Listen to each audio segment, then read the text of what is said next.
So SORA2 on Video Inu just dropped, and I found a way to make stick figure animations in minutes. But first, let's have a look at what we made.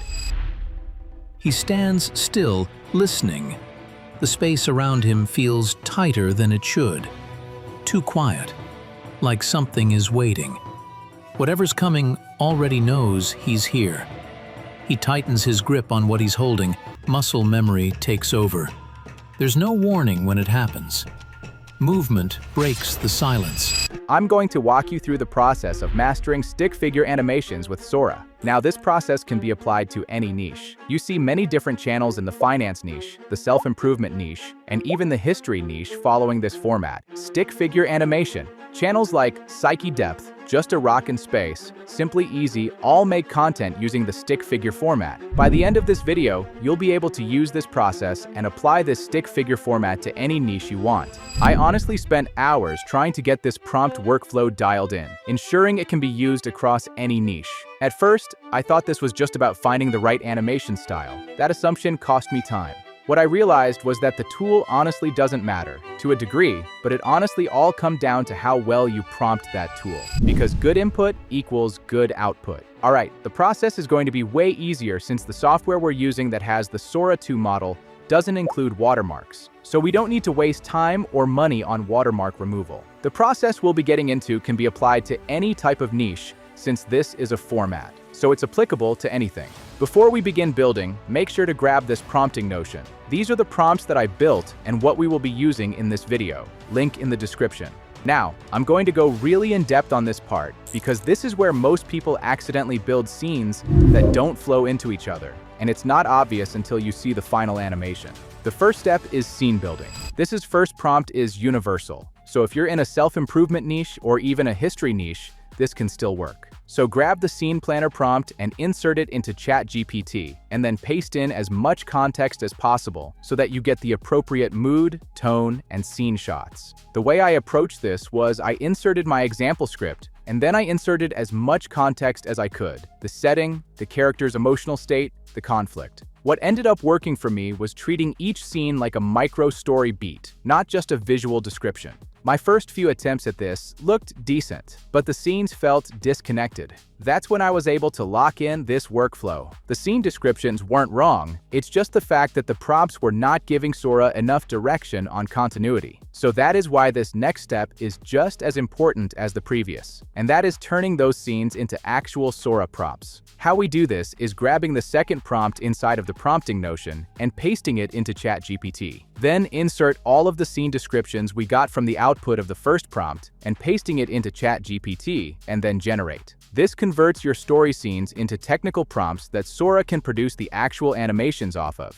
Once you have the prompts for each of your scenes, head to this software, Video Inu. Just scroll down the prompting notion and you'll find it in the tool stack section. As you can see, there are a bunch of generation features that are very high quality, but for now we'll just use text to video and image to video features. Let's first head to text to video to produce our first scene. There are a bunch of different generation models, but for now, we'll just use the free one, SORA2. This will suffice for the type of animations we're looking for. The way we go at this is inserting the prompt for the first scene and hitting enter to let it generate. Once it generates and you're fine with the style and the animation output, we'll use the end frame of that first scene for reference. So if it looks good and you like the style, screenshot the last second of that frame. Go to the image to video feature and insert your screenshot into the image guidance. Then head back to ChatGPT and grab your second scene prompt, insert that prompt, and generate your next set of scenes. If this feels repetitive, that's actually the point. The process then becomes exactly the same. Take a screenshot of the last second of that scene, upload it into the image guidance, grab the next scene prompt from ChatGPT, insert it in, and generate your next scene.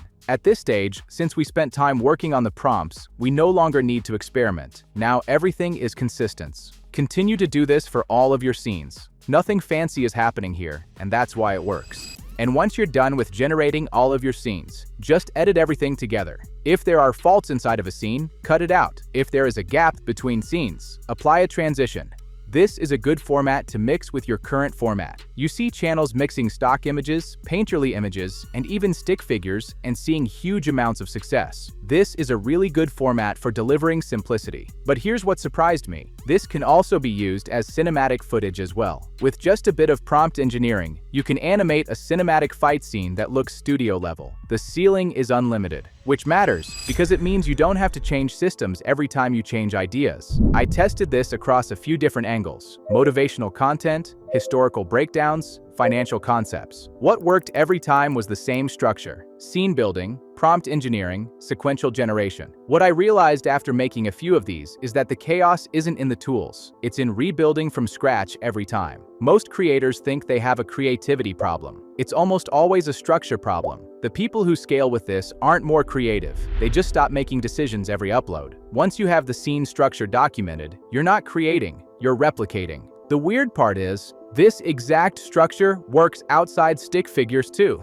Once you understand this, it changes how you look at niches entirely. Most people try to pick a niche first, then figure out how to create inside it. What actually scales is the opposite. You lock a format, then let the niche change underneath it. Stick figures are just one format. The same scene-building logic works for 3D animation, motion graphics, faceless commentary, even live-action planning. The reason it transfers is simple. Formats dictate how information moves, not what the information is. That's why you see the same styles quietly working across finance, history, education, motivation, even niches that shouldn't work on paper. The niche isn't doing the heavy lifting, the structure is. Once the format is documented, switching niches stops feeling like starting over. It feels like swapping inputs. And that's where most creators get stuck. They don't fail because they lack ideas. They fail because every upload feels like a fresh decision tree. New prompts, new structure, new workflow, new guess.